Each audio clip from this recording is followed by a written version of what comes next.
व्याख्यामुद्रां करसरसिजैः पुस्तकं शङ्खचक्रे बिभ्रद्भिन्नस्फटिकरुचिरे पुण्डरीके निषण्णः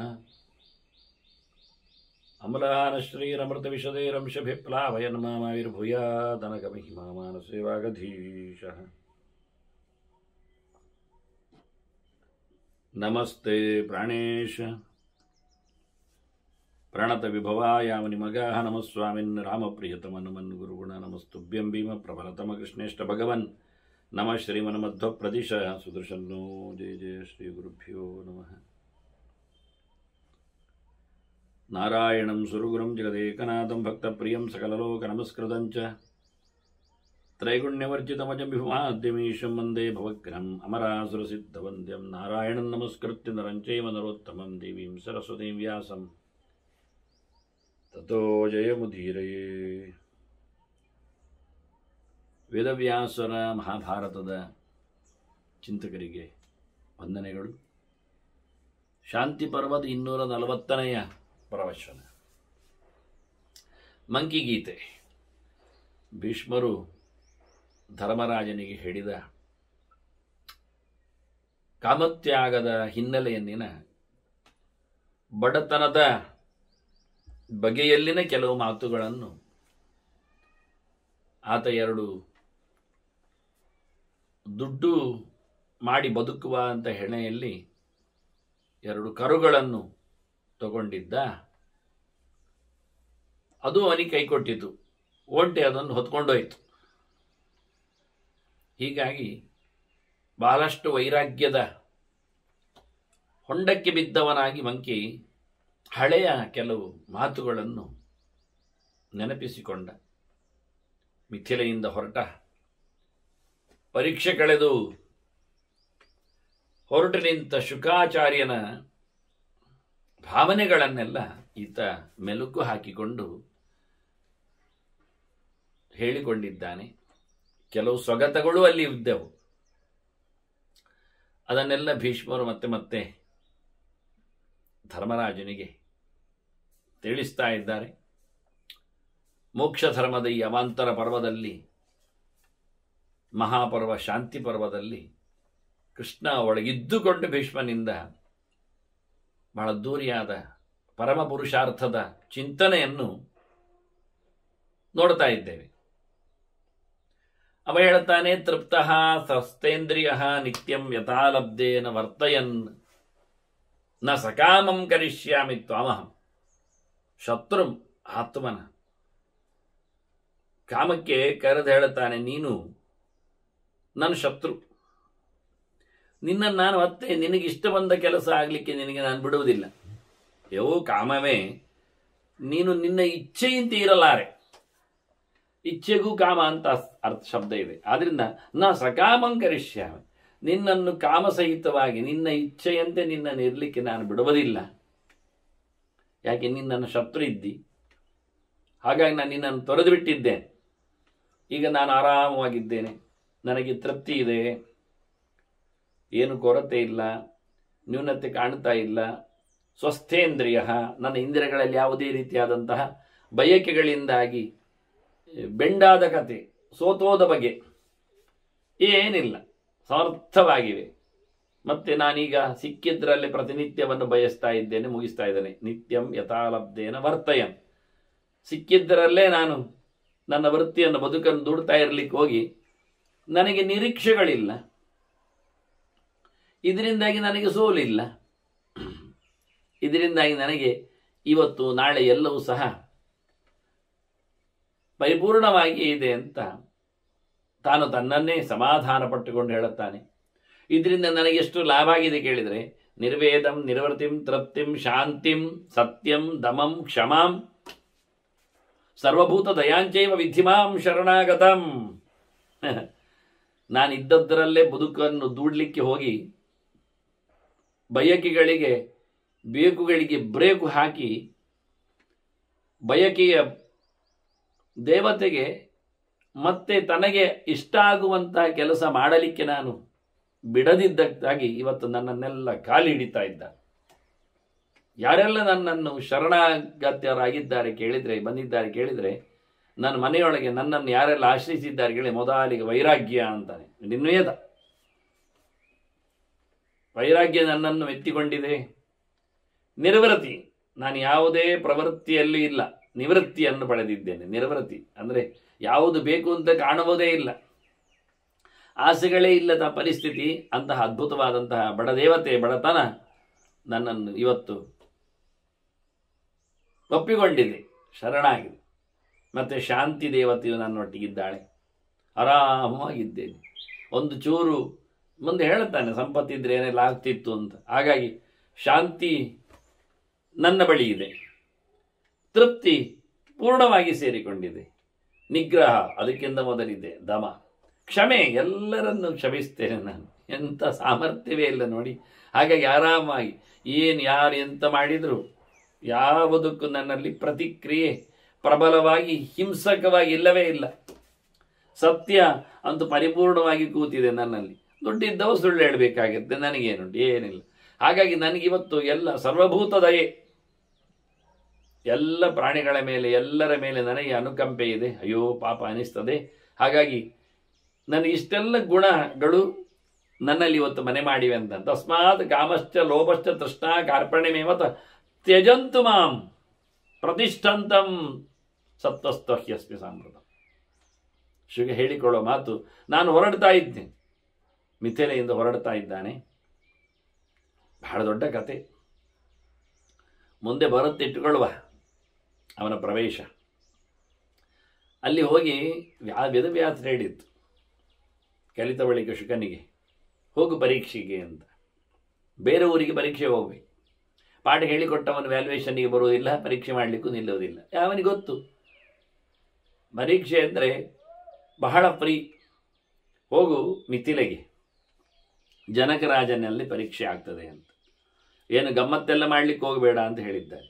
ನಿನ್ನ ಪೌರುಷ ಎಲ್ಲ ತೋರಿಸ್ಲಿಕ್ಕಿಲ್ಲ, ಸಹಜವಾಗಿ ಸರಿ ಅಂತೇಳಿ ಯೋಗತನವನ್ನೆಲ್ಲ ತೋರಿಸಿಕೊಳ್ಳದೆ ವ್ಯಾಸರ ಮಗನಾದ ಶುಕ ಮಿಥಿಲೆಗೆ ಹೋಗಿ ಜನಕನಲ್ಲಿ ಪರೀಕ್ಷೆ ಕೊಟ್ಟು ಪಾಸಾಗಿ ಹೊರಗೆ ಬರ್ತಾನೆ. ಅವನಲ್ಲಿ ಕೇಳಿರ್ತಾನೆ ಕೆಲವು ಮಾತುಗಳನ್ನು. ಹೊರಡಲಿಕ್ಕೆ ಸಮಯ ಯಾವುದು ಅಂತ ಬಹಳ ಚಂದವಾದ ಪ್ರಶ್ನೆ ಬಂತು. ಕೆಲವರು ಕೆಲವು ಬಗ್ಗೆ ಎಲ್ಲ ಹೇಳ್ತಾರೆ ಹೊರಡಬೇಕಾದ್ರೆ. ಎಲ್ಲ ಆದ ನಂತರ ಹೋಗ್ಲಿಕ್ಕೆ ಕೆಲವರು ಹೇಳೋದು, ಒಂದಿಷ್ಟ ಆದ ನಂತರ ಹೋಗ್ಬೇಕು ಅಂತ ಕೆಲವರು ಹೇಳೋದು, ಯಾವತ್ತೂ ಹೋಗ್ಬೋದು ಅಂತೆಲ್ಲ ಕೆಲವರು ಹೇಳ್ತಾರೆ. ಎಲ್ಲ ಆದ ನಂತರ ಹೋಗುವವರು ಹೇಳುವವರು ಸ್ವಲ್ಪ ಉದಾಸೀನದವರು. ಯಾಕೆಂದರೆ ಎಲ್ಲ ಆದ ನಂತರ ಹೋಗ್ತಾನೆ, ಮತ್ತೆ ಆದ ನಂತರ ಹೋಗ್ಬೋದು ಅಂತಂಥದ್ದು ಏನಿಲ್ಲ. ಎಲ್ಲ ಆದ ನಂತರ ಹೋಗ್ಲಿಕ್ಕೆ ಅಂತೇನಿಲ್ಲ, ಎಲ್ಲ ಆದ ನಂತರ ಹೋಗುದೆ. ಎಲ್ಲ ಆಗುವುದು ಅಂತಲೂ ಒಂದಿಲ್ಲ. ಹಾಗಾಗಿ ಅದು ಎರಡು ತಪ್ಪೆ. ಎಲ್ಲ ಆದ ನಂತರ ಹೋಗುವುದೆನ್ನುವುದು ಸತ್ಯವೇ. ಎಣ್ಣೆ ಖಾಲಿ ಆದ ನಂತರ ದೀಪ ಉರಿದು ಹೋಗ್ತದೆ. ದೀಪ ಉರಿದು ಹೋಗ್ಲಿಕ್ಕೆ ಏನಾಗಬೇಕು ಹೇಳಿದರೆ ಎಣ್ಣೆ ಖಾಲಿ ಆಗಬೇಕೆನ್ನುವುದು. ಆದ ನಂತರ ಹೋಗುವುದಂತೂ ಖಂಡಿತ. ಅದು ಎಣ್ಣೆ ಮಾತ್ರ ಅಲ್ಲದೆ ಬತ್ತಿ ಖಾಲಿ ಆದರೂ ದೀಪ ಉರಿದು ಹೋಗ್ತದೆ, ಇಲ್ಲ ಆಗ್ತದೆ, ಬೆಂಕಿ ಇಲ್ಲ ಆಗ್ತದೆ. ಹಾಗಾಗಿ ಇಲ್ಲಾಗಲಿಕ್ಕೆ ಏನಾಗಬೇಕು ಹೇಳಲಿಕ್ಕಿಲ್ಲ. ಮುಗ್ದೊಂದಂದ್ರೆ ಇಲ್ಲಾಗೋದು ಸಹಜ. ಆದರೆ ನಮ್ಮ ಬದುಕಿನಲ್ಲಿ ಮುಗಿದೋಗುವುದು ಅಂತ ಒಂದು ಕಥೆಯೇ ಇಲ್ಲ. ಹೀಗಾಗಿ ಎಲ್ಲ ಆದ ನಂತರ ಹೋಗುವುದು ಅಂತಿಲ್ಲ. ಅದು ಬಿಟ್ಕೊಡಿ. ಇನ್ನು ಇಷ್ಟಾದ ನಂತರ ಹೋಗುವುದು ಅಂತಲ್ವಾ? ಎಷ್ಟಾದ ನಂತರ? ಅದೇ ಕೆಲವರಿಗೆ ಪ್ರಶ್ನೆ. ಅಲ್ಲ, ಯಾವ ಉದ್ದೇಶವನ್ನು ಯಾವುದು ಮುಗಿಸಿದಾಗ? ಅಲ್ಲ, ಮದುವೆ ಆದ ನಂತರ ಹೋಗ್ಬೋದು. ಅಲ್ಲ, ಮದುವೆ ಆದ ಉದ್ದೇಶ ಏನು ಹೋಗ್ಲಿಕ್ಕೆ? ಹೌದಲ್ಲ, ಮದುವೆ ಆದ ನಂತರ ಹೋಗ್ಲಿಕ್ಕೆ ಏನು ಅಂತ? ಮದುವೆ ಆದ ನಂತರ ಉದ್ದೇಶ ಮಕ್ಕಳಾಗಬೇಕು ಅಂತ, ಧರ್ಮ ಪ್ರಜಾ ಸಂಪತ್ತ್ಯರ್ಥಂ ಅಂತ ಹೇಳಿಕೊಳ್ಳುವ ಸಂಕಲ್ಪ. ಸರಿ, ಹಾಗಾದರೆ ಮಕ್ಕಳಾದ ನಂತರ ಹೋಗುವುದು ಅಂತ. ಅಲ್ಲ, ಮಕ್ಕಳನ್ನು ಯಾರು ನೋಡಿಕೊಳ್ಳೋದು? ಯಾರು? ಅದು ಸತ್ಯವೇ. ಆಯಿತು, ಎಷ್ಟು ಸಮಯದವರೆಗೆ ನೋಡಿಕೊಳ್ಳಬೇಕು?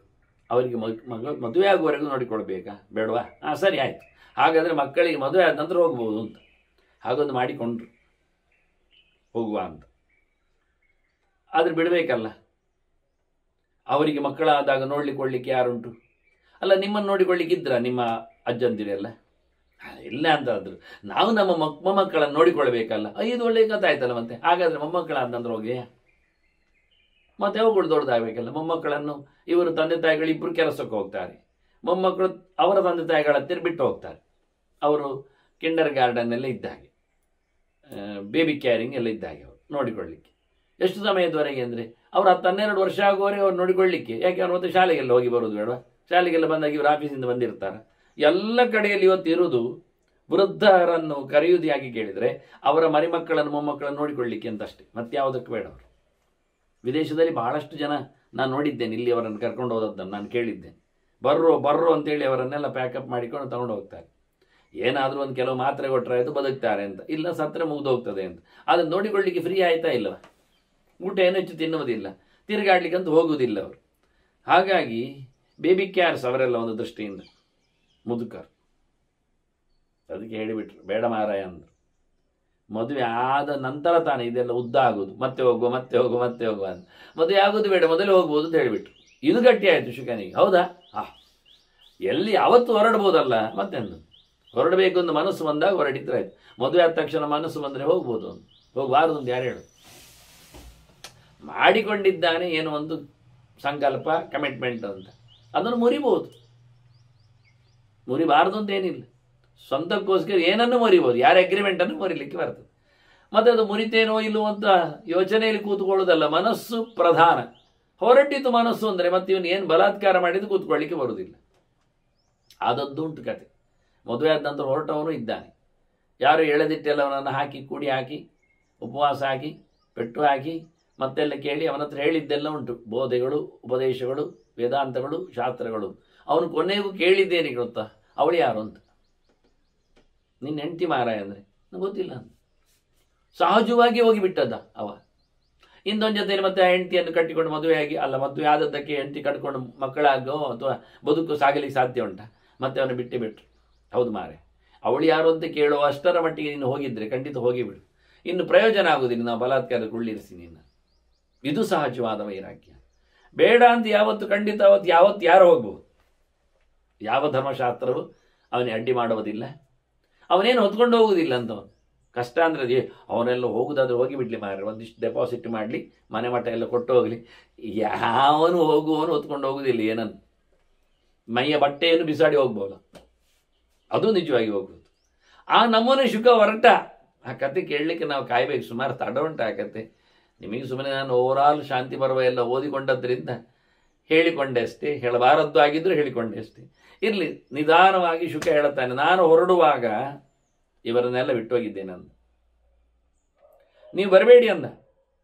ತ್ಯಜಂತು ಮಾಂ, ಬಿಟ್ಟುಕೊಡಿಯಾಗಿ ನನ್ನನ್ನು ಹೋಗುವಾಗ ನೀವೆಲ್ಲ ಮುತ್ತಿಗೆ ಹಾಕಿಬಿಡಿ. ಎಲ್ಲರೂ ಬರ್ತಾರೆ, ಒಟ್ಟಿಗಿದ್ದಾಗ ಎಲ್ಲರೂ ಸೇರ್ತಾರೆ. ಬಿಟ್ಟು ಹೋದಾಗ ಕೆಲವರು ಬರ್ತಾರೆ, ಕೆಲವರು ಬಿಡ್ತಾರೆ. ಕೆಲವರನ್ನು ಬಲಾತ್ಕಾರವಾಗಿ ದುಡಿ ಹೋಗ್ಬೇಕಾಗತ್ತೆ, ಕೆಲವರನ್ನು ಬಲಾತ್ಕಾರವಾಗಿ ಎಳ್ಕೊಂಡು ಹೋಗ್ಬೇಕಾಗ್ತದೆ. ನೋಡಿ, ಹೋಗುವಾಗ ವೈರಾಗ್ಯವನ್ನು ಎಡ್ಕೊಂಡು ಹೋಗ್ಬೇಕು. ಬಾಪ ನೀನು ತೃಪ್ತಿಯನ್ನು ಕರ್ಕೊಂಬರ್ಬೇಕು, ಸರ್ವಭೂತ ದಯೆಯನ್ನು ಒಪ್ಕೊಂಡು ಹೋಗ್ಬೇಕು, ಸತ್ಯವನ್ನು ಮೆಚ್ಚಿಕೊಂಡು ಹೋಗ್ಬೇಕು. ಹೋಗೋ ಬಗೆಯಲ್ಲಿ ಇವನು ಒಟ್ಟಿಗೆ ಬಂದವರನ್ನು ಹೇಳಿಬಿಟ್ಟ. ಬಿಟ್ಟು ಹೋಗೋರು ದುಡ್ತಾ ಇದ್ದಾನೆ. ತಸ್ಮಾತ್ ಕಾಮಶ್ಚ ಲೋಭಶ್ಚ ತೃಷ್ಣ ಕಾರ್ಪಣ್ಯಮೇ ಮಚ್ಚ. ಕಾಮ, ಲೋಭ, ಆಸೆ, ತೃಷ್ಣೆ, ಕಾರ್ಪಣ್ಯ, ಅಯ್ಯೋ ದಿನತನ, ಬೇಡುವಿಕೆ, ಅದೆಲ್ಲವೂ ಸಹ ನನ್ನನ್ನು ಬಿಟ್ಟುಬಿಡ್ಲಿ ಅಂದ. ತ್ಯಜಂತ ಮಾಂ ಪ್ರತಿಷ್ಠಾಂತಂ ಸತ್ವಸ್ಥೋ ಹ್ಯಸ್ಮಿ ಸಾಂಪ್ರತಂ. ಈಗ ನಾನು ಯಾರು ಅಂತ ಗೊತ್ತು ಮಾಡಿಕೊಂಡಿದ್ದೆ, ಸಹಜವಾದ ಯಾವುದೊಂದು ಅರ್ಥ ಮಾಡಿಕೊಂಡಿದ್ದೆ, ಸರ್ವಗುಣ ಸಂಪೂರ್ಣವಾದ ಭಗವಂತನನ್ನು ಮೆಚ್ಚಿಕೊಂಡಿದ್ದೇನೆ. ಸತ್ವ ಅಂದರೆ ದೇವರು.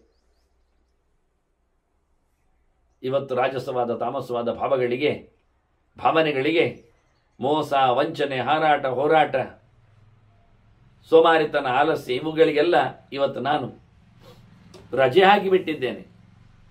ರಾಜಸ ತಾಮಸ ಗಡನಗಳು ನನ್ನನ್ನು ಇವತ್ತು ಮಾತಾಡಿಸುವುದಿಲ್ಲ. ನನಗಿವತ್ತು ಸತ್ವ ಎಚ್ಚರವನ್ನು ಕೊಟ್ಟಿದೆ. ನಾನು ಹೊರಡ್ತಾ ಇದ್ದೇನೆ ಅಂದ. ಪ್ರಹಾಯ ಕಾಮಂ ಲೋಭಂಚ ಕ್ರೋಧಂ ಪಾರುಷ್ಯಮೇ ವಚ. ದೂರಕ್ಕಿವರನ್ನು ದೂಡಿಬಿಟ್ಟು ಕಾಮ, ಕ್ರೋಪ, ಲೋಭ, ಗಡಸುತನ, ಗಟ್ಟಿತನ, ಹಮ್ಮು, ಬಿಮ್ಮು, ಬಿಂಕ ಏನಿಲ್ಲ. ಯಾರ ಮೇಲೆ ಯಾವುದಕ್ಕೂ ಸಹ ನನ್ನಲ್ಲಿ ಕೋಪತಾಪಗಳು ಇಲ್ಲ. ನಾದ್ಯ ಲೋಭವಶಂ ಪ್ರಾಪ್ತಃ ದುಃಖಂ ಪ್ರಾಪ್ಸ್ಯಾಮಿ ಅನಾತ್ಮವಾನ್. ಎಚ್ಚರಿಲ್ಲದವನಂತೆ, ದೇಹದ ಮೇಲೆ ಮಮತೆ ಇರುವವನಂತೆ, ದೇವರನ್ನೇ ಒಪ್ಪಿಕೊಳ್ಳದವನಂತೆ ನಾನಿಲ್ಲ ಇವತ್ತು. ಹಾಗಾಗಿ ನನಗೆ ಯಾವುದೇ ಇವತ್ತು ನನ್ನನ್ನು ವಶ ಮಾಡಿಕೊಳ್ಳುವ ವಸ್ತುಗಳಿಲ್ಲ ಆಗಿಬಿಟ್ಟಿದೆ. ನಾನಿವತ್ತು ಲೋಭಕ್ಕೆ, ಆಸೆಗೆ, ಕಾಮಕ್ಕೆ ಎಲ್ಲ ಬಲಿಯಾಗ್ತಾನೇ ಇಲ್ಲ. ನನಗೆ ಯಾವ ದುಃಖವೂ ಯಾವುದ್ರದ್ದು ಆಗ್ತಾ ಇಲ್ಲ. ಅಯ್ಯೋ ಇಲ್ಲಲ್ಲ ಅಂತ ಹೇಳಿಕೊಳ್ಳುವ ಯೋಚನೆ ಇಲ್ಲ. ನೆಮ್ಮದಿಯಲ್ಲಿದ್ದೇನೆ, ಶಾಂತನಾಗಿದ್ದೇನೆ. ಯದ್ಯತ್ಯಜತಿ ಕಾಮಾನಾಂ ತತ್ಸುಖಸ್ಯ ಅಭಿಪೂರ್ಯತೆ. ಎಷ್ಟು ಯಾವ ಆಸೆಗಳನ್ನು ಬಿಡ್ತಾ ಬರ್ತಾನೋ ಅಷ್ಟರ ಮಟ್ಟಿಗೆ ಅವನು ಸುಖವಾಗಿರ್ತಾನೆ. ಯಾವ್ಯಾವ ಕಾಮನೆಗಳನ್ನು ಬೇಕು ಅಂತ ಹತ್ತಿರ ಮಾಡಿಕೊಳ್ತಾನೋ ಅಷ್ಟರ ಮಟ್ಟಿನ ದುಃಖವನ್ನು ಆತ ಒಳಗೆ ಹಾಕೊಳ್ತಾನೆ. ಕಾಮಸ್ಯ ವಶಗೋ ನಿತ್ಯಂ ದುಃಖಮೇವ ಪ್ರಪದ್ಯತೆ. ಬೇಕಿಗೆ ಬಲಿಯಾದವ ಬೇಕು ಪಡೆಯದೇ ಇರುತ್ತಾ, ಪಡಿಬೇಕು ಅಂತ ಕಷ್ಟಪಡುತ್ತಾ, ಅದರ ಮೇಲೆ ಆಸೆ ಬಿಡುತ್ತಾ, ಇನ್ನಷ್ಟು ಅದರ ಮೇಲೆ ಸಿಟ್ಟು ತಾಪಗಳನ್ನು ಮಾಡುತ್ತಾ ಒಂದಷ್ಟು ದುಃಖವನ್ನೇ ಅನುಭವಿಸ್ತಾನೆ ಹೊರತು ಬೇಕೇ ಇಲ್ಲದವನಿಗೆ ಆರಾಮ, ತುಂಬ ಆರಾಮ, ತುಂಬ ಸುಖ ಆಗಿರ್ತಾನೆ. ಹೀಗಾಗಿ ಬಹಳ ಬೇಕುಗಳ ಒಳಗೆ ಬಿದ್ದು ಬೇಗುದಿಗಳ ತವರಾಗುವ ಬದಲಿಗೆ ನಾನಿವತ್ತು ಬಿಟ್ಟಿದ್ದೇನೆ. ಕಾಮ ಕ್ರೋಧೋದ್ ಭವಂ ದುಃಖಂ ಅಹ್ರೀಹಿ ಅರತಿರೇ ವಶ. ನಿಜವಾಗಿ ಸಿಟ್ಟು ಬೇಕುಗಳು ಎಲ್ಲ ಸೇರಿಕೊಂಡಾಗ ಅದು ಮರಿ ಹಾಕುವ ಬಗೆ ನೋಡಿದರೆ ಅಬ್ಬಾ ಹೇಸಿಗೆ ಅನ್ನಿಸ್ತದೆ. ಮುಖ್ಯವಾಗಿ ಮೊದಲು ಹಾಕುವಂಥದ್ದೇ ದುಃಖವನ್ನೇ ತಂದುಕೊಡುವುದು. ದುಃಖದೊಟ್ಟಿಗೆ ಇವನಿಗೆ ನಾಚಿಕೆಯೇ ಇಲ್ಲ. ಅಯ್ಯ ಮತ್ತೆ ನಿಜವಾಗಿ ನಾಚಿಕೆ ಪಡಬೇಕು ಮನುಷ್ಯ, ತಪ್ಪು ಮಾಡಲಿಕ್ಕೆ, ಅಧರ್ಮ ಆದದ್ದಕ್ಕೆ, ಹೇಳಿದ್ದನ್ನು ನಡೆಸದೇ ಇರೋದಕ್ಕೆ ಎಲ್ಲ ಅಯ್ಯೋ ಆಗಲಿಲ್ಲಲ್ಲ ಅಂತ ಬೇಸರಿಸಬೇಕು. ಇವಿಲ್ಲ. ಕಾಮಗಳು ಕೋಪಗಳೆಲ್ಲ ಬಂದಾಗ ಎಂತ ಮಾಡಲಿಕ್ಕೂ ಕಾಮ ತುರಾಣ ಭಯಂ ನ ಲಜ್ಜಾ ಅಂತಾರಲ್ಲ, ಹಾಗೆ ಎಂಥದ್ದಕ್ಕೂ ಅವನಿಗೆ ಹೇಸಿಗೆ ಆಗುವುದಿಲ್ಲ. ನಿರ್ಭಯವಾಗಿ ಪ್ರವೃತ್ತಿ ಮಾಡ್ತಾನೆ. ಏನು ಬೇಕಾದರೂ ಎದುರೇ ತೆಗಿತಾನೆ. ಇರ್ಲಿಯಪ್ಪ ಅಂತ ಬರತ್ರ ಜೋರು ಮಾಡಿದ್ರೆ ಕೇಳಿಕೊಳ್ಳುತ್ತಾನೆ, ಹಂಗಿಸ್ತಾನೆ, ಸಿಟ್ಟಾಗ್ತಾನೆ, ಏನು ಹೇಳುವ. ಹಾಗಾಗಿ ಯಾವುದರಲ್ಲಿ ಅವನಿಗೆ ಖುಷಿ ಇಲ್ಲ, ಯಾವುದನ್ನು ಒಪ್ತಾ ಇಲ್ಲ, ಯಾರ ಮೇಲೂ ಪ್ರೀತಿ ಇಲ್ಲ, ಯಾವುದ್ರ ಮೇಲೂ ಉದಾತ್ತವಾದ ಧ್ಯೇಯಗಳಿಲ್ಲ ಅವನಿಗೆ. ಇದೆಲ್ಲ ಹುಟ್ಟಿದ್ದೇ ಕಾಮಕೋಪಗಳ ಮರಿ ಸಂತಾನವಾಗಿ. ಏಷ ಬ್ರಹ್ಮ ಪ್ರತಿಷ್ಠೋಹಂ ಗ್ರೀಷ್ಮೇ ಶೀತಮಿವ ಹ್ರದಂ. ಗ್ರೀಷ್ಮಕಾಲದಲ್ಲಿ ನಿಧಾನವಾಗಿ ನೀರು ಬತ್ತಿರ್ತದೆ, ಕಮ್ಮಿ ಆಗಿರ್ತದೆ. ಮಳೆಯಂತೆ ಮೇಲೆ ಬಂದ ನೀರಲ್ಲ, ನೆಲೆಗೊಂಡ ನೀರು ಮಾತ್ರ ಅದು. ಹಾಗೆ ಎಷ್ಟು ತಂಪಿ ಇರ್ತದೆ. ಮಡುವಿಗೆ ಕೈ ಹಾಕಿದರೆ ನೀರರಾಶಿಯ ನಡುವಿಗೆ ಹೋದರೆ ತಂಪಾಗಿರ್ತದೆ. ಈಗ ನಾನು ಗ್ರೀಷ್ಮದಲ್ಲಿ ಹೃದಯಗಳೆಲ್ಲ ಸುಳಿ ಹೊತ್ತುಕೊಂಡಿರುವುದಿಲ್ಲ, ತಳಮಳಗೊಂಡಿರುವುದಿಲ್ಲ, ಕೆಸರಾಗಿರುವುದಿಲ್ಲ, ಮಳೆಗಾಲದಂತೆ ಮೇಲೆ ಕೆಳಗೆ ಹಾರುವುದಿಲ್ಲ. ಗ್ರೀಷ್ಮಕಾಲದಲ್ಲಿ, ಬೇಸಿಗೆ ಕಾಲದಲ್ಲಿ ನೀರು ಕೆಳಗೆ ಹೋಗಿರ್ತದೆ, ತಂಪಾಗಿರ್ತದೆ, ಸಹಜವಾಗಿರ್ತದೆ, ಶುದ್ಧವಾಗಿರ್ತದೆ. ಮಳೆ ಬಂದಾಗ ತೊಯ್ದಾಡುವುದೇನು, ಮೇಲೆ ಕೆಳಗಾಗುವುದೇನು, ಸುಳಿ ಏಳುವುದೇನು, ಕೆಸರಾಗುವುದೇನು, ಯಾವುದೋ ಎಲ್ಲ ಬಂದು ಸೇರುವುದೇನು, ಕಸಗಡ್ಡಿಗಳ ಕೊಂಪೆಗಳು ಯಾವುದಿಲ್ಲ. ಇವತ್ತು ನಾನು ಬೇಸಿಗೆ ಕಾಲದ ತಿಳಿಯಾದ ಕೊಳದಂತೆ ತಂಪಾಗಿದ್ದೇನೆ, ಬಿಸಿಯೇ ಇಲ್ಲ ಹೇಳ್ತಾನ ನೋಡಿ. ನನಗೆ ತಲೆ ಬಿಸಿಯೇ ಇಲ್ಲ, ಎದೆ ಬಿಸಿ ಇಲ್ಲ, ತಲೆ ಬಿಸಿ ಇಲ್ಲ, ಯಾವ ಬಿಸಿ ಇಲ್ಲ, ಆರಾಮಾಗಿದ್ದೇನೆ. ಮಾತು ಬಿಸಿ ಇಲ್ಲ, ಕೈ ಬಿಸಿ ಇಲ್ಲ. ಇಲ್ಲಿ ಯಾರಿಗಾದ್ರೂ ಕೈ ಬಿಸಿ ಮಾಡಬೇಕು, ಮತ್ತೆ ಅವರನ್ನು ಯಾರಿಗಾದ್ರೂ ಮಾತಿನಲ್ಲಿ ಬಿಸಿ ಮುಟ್ಟಿಸಬೇಕು, ಇನ್ನು ಕೆಲವರಿಗೆ ಬೆನ್ನು ಬಿಸಿ ಮಾಡಬೇಕು, ಇನ್ನು ಕೆಲವರಿಗೆ ಕಾಲು ಬಿಸಿ ಮಾಡಬೇಕು. ಅದ್ಭುತವಾಗಿರ್ತದೆ. ಹಾಗಾಗಿ ಹೇಳುತ್ತಾನೆ, ನಾನು ತಂಪಿದ್ದೇನೆ, ತುಂಬ ಖುಷಿ ಇದ್ದೇನೆ. ಯಾಕೆ? ನಾನು ಪರಿಪೂರ್ಣವಾದ ಭಗವಂತನಲ್ಲಿ ನೆಲೆಗೊಂಡಿದ್ದೇನೆ. ಬ್ರಹ್ಮ ಪ್ರತಿಷ್ಠಾ ಅಂತ ನಾನು ದೇವರಲ್ಲಿ ತುಂಬಿಟ್ಟಿದ್ದೇನೆ, ದೇವರು ನನ್ನೊಳಗೆ ತುಂಬಿಟ್ಟಿದ್ದ. ಈಗ ದೇವರು ನನ್ನೊಳಗೆ ಇದ್ದಾರೆ ಎನ್ನುವ ಎಚ್ಚರ ಆಗಿಬಿಟ್ಟಿದೆ. ನಾನು ಪೂರ್ಣ, ಭಗವಂತ ಪೂರ್ಣನ ಚಿಂತನೆ ಮಾಡಿಕೊಂಡು ನಾನು ಆರಾಮವಾಗಿದ್ದೇನೆ, ಗಟ್ಟಿ ಇದ್ದೇನೆ. ನನಗೆ ಶಾಸ್ತ್ರ ನನ್ನನ್ನು ನೆಲೆಗೊಂಡಿದೆ, ಪ್ರತಿಷ್ಠೆ ಆಗಿದ್ದೆ ಅಂತಾನೆ. ಬಹಳ ಚೆನ್ನಾಗಿ ತುಂಬ ಮುಗಿಸಿದ್ದೇನೆ. ಶಾಮ್ಯಾಮಿ ಪರಿನಿರ್ವಾಮಿ ಸುಖಮಾಸೇಚ ಕೇವಲಂ. ಖಾಲಿ ಸುಖದಲ್ಲಿದ್ದೇನೆ, ಎಂಥದಿಲ್ಲ, ಏನಿಲ್ಲದ ಸುಖ ಉಂಟಲ್ಲ, ಅದು ಭಾರಿ ಖುಷಿ. ಬಹಳ ಹಿಂದೆನೂ ಹೇಳಿಕೊಂಡಿದ್ದನು ಹಾಗೆ. ಹೊರಗಿನ ಸುಖಕ್ಕಿಂತ, ಯಾವುದೋ ವಸ್ತುಗಳ ಸುಖಕ್ಕಿಂತ, ಯಾರದು ಸಂಪರ್ಕದ ಸುಖಕ್ಕಿಂತ, ವಿಷಯಗಳ ಸುಖಕ್ಕಿಂತ ಎಲ್ಲವನ್ನು ಬಿಟ್ಟಿರೋ ತೃಷ್ಣಾ ಕ್ಷಯ ಸುಖ ಉಂಟಲ್ಲ, ಅದು ಬಹಳ ಎತ್ತರ. ಉಳಿದ ಎಲ್ಲ ಸುಖಗಳೆಲ್ಲ 1% ಅಲ್ಲ ಅಂತ, ಏನೂ ಅಲ್ಲ. ವಿಷಯ ಭೋಗದ ಸುಖ ಆಗಲಿ, ಇನ್ನಿತರ ಶಾಸ್ತ್ರಗಳ ಸುಖವೇ ಆಗಿರಲಿ, ಕರ್ಮಾಂಗಗಳ ಸುಖ ಆಗಿರಲಿ, ಅದೆಲ್ಲ 1% ಅಲ್ಲ. ಎಲ್ಲ ಬೇಡ ಅಂತ ಹೇಳಿಕೊಂಡು ಕೂತಾಗ ಆಗತಕ್ಕ ನೆಮ್ಮದಿ ಉಂಟಲ್ಲ, ಆರಾಮ, ಅದ್ಭುತ ನಿದ್ದೆ ಬರ್ತದೆ. ಇಲ್ಲಾದರೆ ಬೇಕು ಅಂದವನಿಗೆ ಆವತ್ತು ಸಿಗದಿದ್ದರೆ ಮರುದಿನ ಸಿಗುವವರೆಗೂ ಅವನ ತಲೆಯಲ್ಲಿ ಯೋಚನೆಗಳು, ಕಾದಾಟಗಳು, ಹೇಗೆ ಅದನ್ನು ಉಂಟು ಮಾಡಿಕೊಳ್ಳುವ ಅಂತ. ಹಾಗಾಗಿ ನಿದ್ದೆಯನ್ನು ಬಿಟ್ಟುಕೊಡ್ತಾನೆ. ಇಲ್ಲ, ನಿದ್ದೆ ಬಿಟ್ಟೋಗಿರ್ತದೆ. ನಡುವೆ ಎಚ್ಚರ ಆಗ್ತಾ ಇರ್ತದೆ. ಹಾಗಾಗಿ ಕಟ್ಟುಕಟ್ಟಾದ ನಿದ್ದೆಯಿಂದಾಗಿ ಮರುದಿನ ಪೂರ ಕಟ್ಟುಕಟ್ಟಾಗ್ತಾನೆ. ಮರುದಿನ ಅವನಿಗೆ ಕಾಮನೆಗಳು ಈಚೆ ಉಪದ್ರ ಕೊಡ್ತಾವೆ, ಈಚೆ ಅವನಿಗೆ ಶಾರೀರಿಕವಾದ ಬಾಧೆಯಿಂದಾಗಿ ನಿದ್ದೆ ಸರಿಯಾಗದೇ ಇರೋದ್ರಿಂದ ಕೋಪಗಳು ಒಟ್ಟಾಗ್ತವೆ. ಈ ಎರಡೊಟ್ಟಾದ ಮರುದಿನ ಪೂರ ನಿದ್ದೆ ಬರೋದಿಲ್ಲ. ಇನ್ನಷ್ಟು ಇವತ್ತು ಆಗ್ತದೆ ಅಂತ ಖಾತ್ರಿ ಮಾಡಿದ್ದೆ, ಆಗದೆ ಹೋಯ್ತು ಅಂತ ಹೇಳಿಕೊಂಡು ರಾತ್ರಿ ಮಲಗುವುದನ್ನು ಮಾಡೋದಿಲ್ಲ. ನಿನ್ನೆ ಆದರೆ ಮಲಗಿಯಾದರೂ ಇದ್ದ, ಇವತ್ತು ಜಗಲಿಯಲ್ಲಿ ಕೂತಿರ್ತಾನೆ, ವರಾಂಡದಲ್ಲೇ ಓಡಾಡ್ತಾ ಇರ್ತಾನೆ. ಇವತ್ತು ಮತ್ತಷ್ಟು ತಳಮಳಗೊಂಡಿದ್ದಾನೆ, ನಿದ್ದೆಯನ್ನು ಜಾಡಿಸಿ ಓಡಿಸಿದ್ದಾನೆ. ಹೀಗಾಗಿ ಮರುದಿನ ಅವನನ್ನದು ಪೂರ್ತಿ ಆಕ್ರಮಿಸಿಕೊಂಡು ಉಪದ್ರ ಕೊಡ್ತದೆ. ಮರುದಿನವೂ ಅವನ ಮೊನ್ನೆ ಬಯಕೆಗಳು ಈಡೇರುವ ಸಂಗತಿ ಕಾಣದೇ ಇದ್ದಾಗ ಅವನು ಕೆಂಡಮಂಡಲನಾಗಿರ್ತಾನೆ. ಮೊದಲೇ ಅವನಲ್ಲಿ ನಿದ್ದೆಯಿಂದ ಇಲ್ಲದೆ ಹೋದ ಉಪದ್ರವದಿಂದಾಗಿ ಹುಚ್ಚನಂತಾಗ್ತಾನೆ. ಈಗ ಮಾತ್ರೆಯೋ ಮತ್ತೊಂದೋ ಇನ್ನೊಂದೋ ಮಗದೊಬ್ಬರ ಮೇಲೆ ಹಾಯುವುದು, ಇನ್ನೊಂದು ಕೈಯಲ್ಲಿ ಸಿಕ್ಕಿದ್ರಲ್ಲಿ ಬಡಿಯುವುದು, ಕೊನೆಗೆ ಬಡಿಸಿಕೊಳ್ಳುವುದು, ತಾನೇ ತನ್ನನ್ನು ಹೊಡೆದಾಡಿಕೊಂಡು ಸಾಯ್ತಾನೆ. ಖಾಲಿ ಸಿಗದಿದ್ದಾಗ ಮನುಷ್ಯ ಸಾಯಲಿಕ್ಕೆ ಹೋಗ್ತಾನೆ, ಸತ್ತುಕೊಳ್ಳುತ್ತಾನೆ. ಅಲ್ಲ ಸಿಕ್ಕಿತೆ ಈಗ ಅಂದರೆ ಸತ್ತರೂ ಪರವಾಗಿಲ್ಲ ಸಿಗಬೇಕೆನ್ನುವ ಹಠ ಉಂಟಲ್ಲ. ಇವ ಹೇಳ್ತಾನೆ, ಎಷ್ಟು ಗಮ್ಮತ್ತು ಮಾರಾಯರೆ, ಬೇಡ ಅಂತ ಕೂತವನಿಗೆ ಹೇಳ್ತಾನೆ. ಎಂತಾದ್ರೂ ಉಪದ್ರ ಉಂಟ? ಪರ್ಸೆಂಟಿನ ಪ್ರಶ್ನೆಯಲ್ಲಿ ಹೇಳಲಿಕ್ಕೆ ಆಗೋದಿಲ್ಲ. ಇದು ನೋಡ್ಲಿಕ್ಕೆ ಹೋದರೆ ಖುಷಿ ಇದ್ದೇನೆ ಅಂದ, ನಾನೀಗೆಲ್ಲ ಶಾಂತನಾಗಿದ್ದೇನೆ, ಎಲ್ಲ ಆರಿಕೊಂಡು ಹೋಗಿದೆ, ಯಾವ ಆಸೆಗಳು ಯಾವುದು ಹೇಳುವುದೇ ಇಲ್ಲ, ಪೂರ ಕಮರಿಕೊಂಡು ಬಿಟ್ಟಿದ್ದೆ, ಮಲಗಿ ಹೋಗಿದೆ, ಇಲ್ಲಾಗಿದೆ, ನೆಲ ಸಮ ಆಗಿದೆ, ಸುಗಮಾಸೆ, ನಾನೀಗ ಆರಾಮಲ್ಲ ಅಂತಾನೆ. ಆತ್ಮನ ಸಪ್ತಮಂಕಾಮಂ ಮತ್ವ ಶತ್ರುವಿಮೋತ್ತಮಂ. ನನ್ನ ಶತ್ರುಗಳು ಎಲ್ಲ ಒಟ್ಟು ಸೇರಿವೆ. ಕಾಮಕ್ರೋಧ ಲೋಭಾದಿಗಳೆಲ್ಲ ಶತ್ರುಗಳಲ್ವ, ಷಡ್ವೈರಿಗಳು. ಈಗ ನನ್ನ ಮನಸ್ಸು ದೃಷ್ಟಿ ಸೇರಿತ್ತು, ಈಗ ಅದನ್ನು ನಾನು ಹೊರಗಾಗಿ ಬಿಟ್ಟಿದ್ದೇನೆ. ಹೊರಗಾಗೋದು ಅಂದರೆ ಅದು ಇನ್ನು ಕೇಳುವುದಿಲ್ಲ. ನಿಜವಾಗಿ ಕಾಮನೆಗಳು, ಬಯಕೆಗಳು, ಕೋಪಗಳು, ಸಿಟ್ಟುಗಳು, ಅತ್ಯಾಸೆಗಳು, ಮತ್ಸರಗಳು ಎಲ್ಲ ಇರುವುದು ಗೂಡಾಗಿರುವುದು ಎಲ್ಲಿ? ಮನಸ್ಸಿನಲ್ಲಿ. ನಾನು ಆ ಮನಸ್ಸನ್ನೇ ಮುಚ್ಚಿ ಹಾಕಿದ್ದೇನೆ. ನನಗೀಗ 6 ವೈರಿಗಳ ಜೊತೆಯಲ್ಲಿ 7 ವೈರು ಇಲ್ಲ. ಯಾಕೆ? ನನ್ನ ಮನಸ್ಸೇ ನನ್ನನ್ನು ಕೆಲವೊಮ್ಮೆ ಅಲ್ಲಾಡಿಸ್ತಾ ಇತ್ತು ಅವರೊಟ್ಟಿಗೆ ಸೇರಿಕೊಂಡಾಗ. ಇವತ್ತು ನನ್ನ ಮನಸ್ಸು ಮಾತಾಡುವುದಿಲ್ಲ, ನಾನು ಅದನ್ನು ಗೆದ್ದಿದ್ದೆ. ನನಗೆ ಪೂರ್ಣ ರೀತಿಯಲ್ಲಿ ಇವತ್ತು ಏತಾಂ ಬುದ್ಧಿ ಸಮಾಸ್ತಾಯ ಮಂಕಿ ನಿರ್ವೇದಮಾಗತಃ, ಹೀಗೆಲ್ಲ ಯೋಚನೆಗಳನ್ನು ಮಾಡಿಕೊಂಡ ಮಂಕಿ ಪೂರ್ಣವಾಗಿ ವೈರಾಗ್ಯಕ್ಕೆ ಜಾರಿ ಹೋದ. ಇವನ ಗೆರೆಗಳೆಲ್ಲ ನೆನಪು ಮಾಡಿಕೊಂಡವ ಗಮ್ಮತ್ನಲ್ಲಿ ಆಗಿ ಹೋದ. ಈಶ್ವರ ಹೇಳ್ತಾರೆ, ಆಹಾ, ಇವತ್ತು ಮಂಕಿ ಅಂದರೆ ನಿರ್ವೇದ, ಮಂಕಿ ಅಂದರೆ ವೈರಾಗ್ಯ ಆಗಿಬಿಟ್ಟಿದೆ. ಸರ್ವಾನ್ ಕಾಮಾನ್ ಪರಿತ್ಯಜ್ಯ ಪ್ರಾಪ್ಯ ಬ್ರಹ್ಮ ಮಹತ್ಸುಖಂ. ದೇವರ ಜೊತೆಗಿರುವ ಮನಸ್ಸಿನ ಓಡಾಟ ಏನು ಆನಂದ, ಏನು ಆನಂದ, ಏನು ಆನಂದ. ಬಹಳ ಅದ್ಭುತವಾದಂತಹ ಚಿಂತನೆ. ಲೋಕವನ್ನು ಯೋಚನೆ ಮಾಡದ ಕೂತಾಗ, ಬರದೇ ಇದ್ದಾಗ ಸಂಕಟ,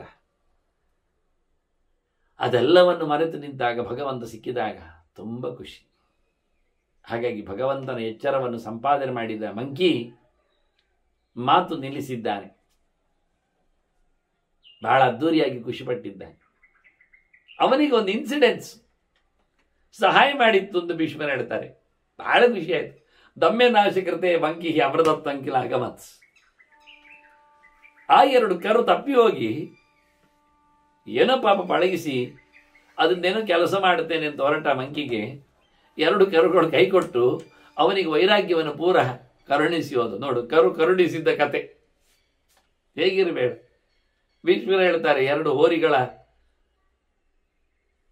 ಅದರ್ಶನದಿಂದ ಎಲ್ಲಿ ಓಡಿ ಹೋಯ್ತು, ಅದನ್ನು ಬಿಟ್ಟುಕೊಟ್ಟ ಇವ ಪುಣ್ಯಾತ್ಮ. ಏನು ಗಮ್ಮತ್ತು ನೋಡಿ. ಬಲೆ ಹಾಕಿದ ಕತೆ ಹಿಂದೆ ಹೇಳಿದ್ರು, ಬೇಡ, ನಿತ್ಯ ಬಲೆ ಹಾಕ್ತಾನೆ, ಹಕ್ಕಿಗಳನ್ನು ನಿತ್ಯ ಹಿಡ್ಕೊಳ್ತಾನೆ. ಒಂದ್ಸರ್ತಿ ಮಾತ್ರ ಅವನಿಗೆ ಭಾರಿ ಒಂದು ಕತೆ ಆಯಿತು. ಒಂದಿಷ್ಟು ಕಾಳು ಚೆಲ್ಲಿದ್ದಾನೆ, ಹಕ್ಕಿ ಕೂತಿದೆ. ಇವ ಬಂದದ್ದು ನೋಡಿ ಎಲ್ಲ ಹಕ್ಕಿಗಳು ಒಟ್ಟಾಗಿ ಬಲೆಯನ್ನು ಎತ್ಕೊಂಡು ಹೋಗಿವೆ.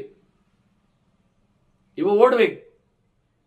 ಓಡುವಾಗ ಯಾರು ಕೇಳಿದ್ರು, ಏನು ಮಾರಾಯ, ಓಡುವುದೇ, ಬಲೆ ಸಿಗಬೇಕಲ್ಲ, ಈಗ ಹಕ್ಕಿ ಸಿಗದಿದ್ರು ನಾಳೆಗೆ ಬೇಕಲ್ಲ ಅಂತ. ಅದು ಹೇಗೆ ಖಾತ್ರಿ? ಅವುಗಳಲ್ಲಿ ಒಗ್ಗಟ್ಟು ಇರುವುದಿಲ್ಲ. ಎಲ್ಲ ಬ್ರಾಹ್ಮಣ ಹಕ್ಕಿಗಳು ಕಾಣ್ತದೆ, ಬೀಳ್ತಾವೆ, ಸಿಗ್ತಾವೆ ನಿಮ್ಮ ತಲೆಯಲ್ಲಿ. ನೋಡ್ಲಿಕ್ಕೆ ಹೋದ್ರೆ ಅದು ಆಗಲಿಲ್ಲ. ಒಂದು ಸರ್ತಿ ಆಗಿರ್ಬೇಕು ಅವನಿಗೆ. ಬಲೆ ಸಿಕ್ಕಿತ್ತು, ಹಕ್ಕಿ ಸಿಕ್ಕಿತ್ತು, ಅವರಲ್ಲಿ ಒಗ್ಗಟ್ಟಿರಲಿಲ್ಲ. ಒಂದು ಆಚೆ ಹೋಯ್ತು, ಒಂದು ಈಚೆ ಹೋಯ್ತು, ಕೊನೆಗೆ ದಪ್ಪನ ಬಿತ್ತಿವನಿ ಸಿಕ್ಕಿತ್ತು ಅಂತ. ಆದರೆ ಈ ಸರ್ತಿ ಹಾಗಾಗಲಿಲ್ಲ. ಈ ಸರ್ತಿ ಅಕ್ಕಿಗಳು ಬೇರೆ, ಒಟ್ಟಾಗಿ ಅవి ಬುದ್ಧಿ ಬಂದಿವೆ. ಈಗ ಯಾವುದಕ್ಕೂ ಉಚಿತಕ್ಕೆಲ್ಲ ಅವುಗಳು ತಲೆ ಕೊಡುವುದಿಲ್ಲ. ಹೀಗಾಗಿ ಇವುಗಳು ಒಟ್ಟಾಗಿ ಬಿಟ್ಟು ಹಾರಿದ್ದೆ ಈ ಕೆಳಗಿನ ಬೇಡ ಓಡಿದವ ಬಂಡೆ ಮೇಲೆ ಜಾರಿ ಬಿದ್ದು ಸೊಂಟ ಮುರಿದುಕೊಂಡು ಸತ್ತದ್ದು. ಬೇಕಾ? ಎಲ್ಲ ಕಡೆ ಯಾವತ್ತೂ ಸಿಗ್ತದೆ ಎಂದು ಯೋಚನೆ ಮಾಡಬೇಡಿ. ಕಾಮನೆಗಳು, ಬಯಕೆಗಳು ನಮ್ಮನ್ನು ಕರಿತಾವೆ, ಹಾರ್ತಾವೆ, ಓಡಿಸ್ತಾವೆ. 1-2 ಸತಿ 3 ಸತಿ ಕೈಗೆ ಸಿಕ್ಕಿಕೊಂಡು ನಮ್ಮನ್ನು ಖುಷಿಪಡಿಸ್ತಾವೆ. ಕೊನೆಗೊಂದು ದಿನ ಮಾತ್ರ ಉಂಟಲ್ಲ, ಸಿಗ್ತದೆ ಅಂದಾಗ ಜಾರಿ ಬೀಳಿಸಿ ಮತ್ತೆಂದು ಹಿಡಿಬೇಕು ಅಂತ ಅನಿಸದಂತೆ ಮಾಡಿಬಿಡ್ತದೆ. ಆದರೆ ಇವಾಗ ಕರು ಓಡಿ ಹೋದದ್ದಕ್ಕೆ 2 ಹೋದ್ರೆ ಹೋಗ್ಲಿ ಮಾರೆ, ಕರುವಿನೊಟ್ಟು ಒಂದು ಒಂಟೆ ಸಿಕ್ಕಿತ್ತಲ್ಲ ಅಂದು ಓಡ್ಲಿಲ್ಲ ಮಂಕಿ.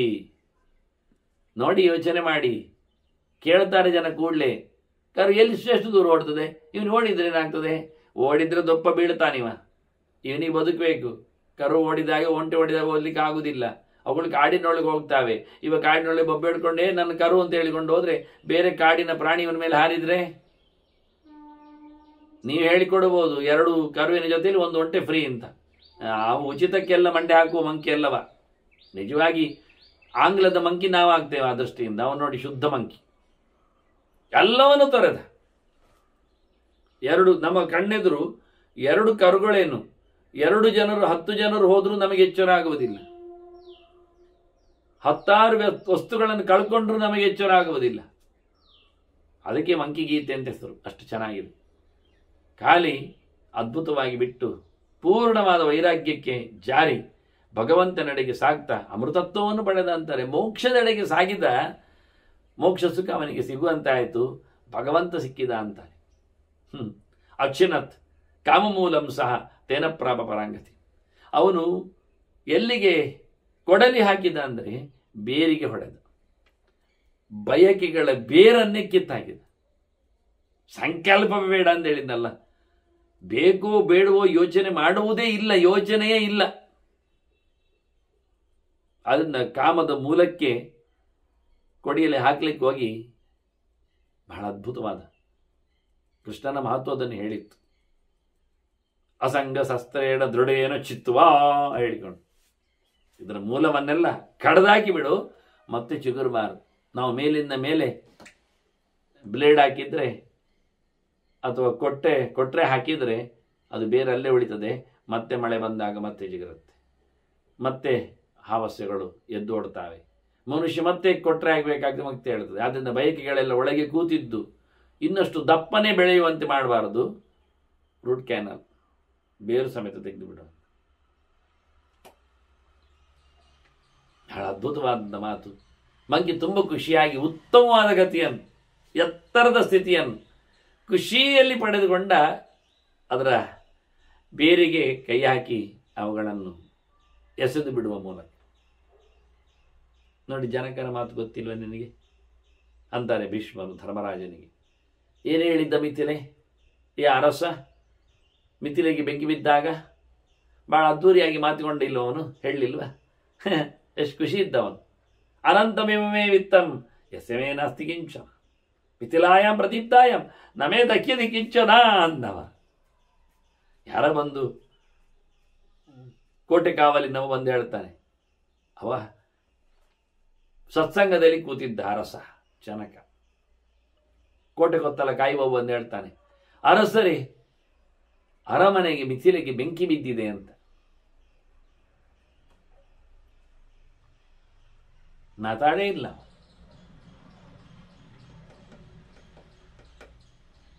ನನಗೆ ಎಲ್ಲಿದೆ ಸೊತ್ತಿಗೆ ಕಮ್ಮಿ ಅಂತ. ಅನಂತಮಿವಮೇ ವಿತ್ತಂ, ನಂದು ನಾಶ ಆಗದ ಸಂಪತ್ತು ನನ್ನದು.